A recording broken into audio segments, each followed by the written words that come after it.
what makes a horse feed high quality versus what makes a horse feed low quality. Oftentimes in videos we'll say you should just feed a high quality horse feed, but what does that actually mean?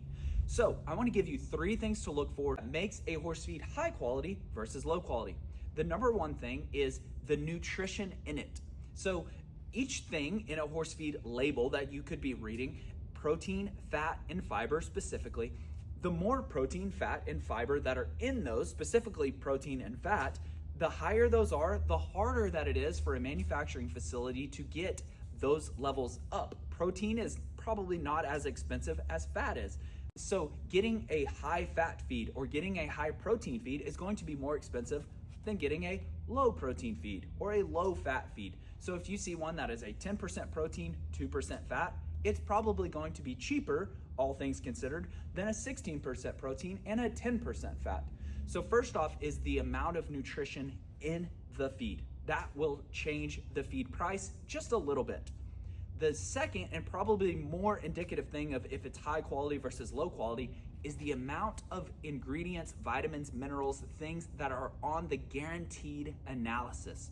So if a feed company is going so far as to say these things are guaranteed into this feed, it will make that feed higher in price than somebody that's saying we're not sure how much or we're not going to guarantee any levels of those things in it. So for a more inexpensive example, it might be vitamin A. Vitamin A might be guaranteed in this feed and not so much in this feed.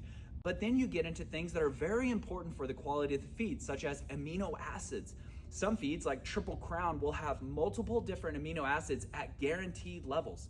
That's going to be a high quality protein source that they used versus perhaps like an all stock. We have an all stock over here. That all stock is going to have no guaranteed amino acids on there. It's just going to say that the protein is a guaranteed level. And then you can even go as far as to seeing pre and probiotics or different vitamins and minerals, maybe some biotin, maybe even like an electrolyte or something like that. So the more things that are guaranteed on the analysis, the more expensive that feed is going to be because your horse is guaranteed to get these levels of different ingredients.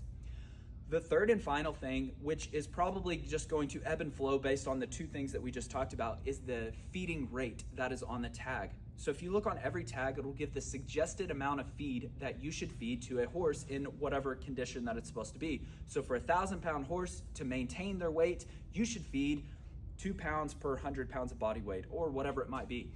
That would be the third and final thing to look at. So like an all stock might say you should feed 2 pounds for every 100 pounds of this horse, and a very high fat, high quality feed might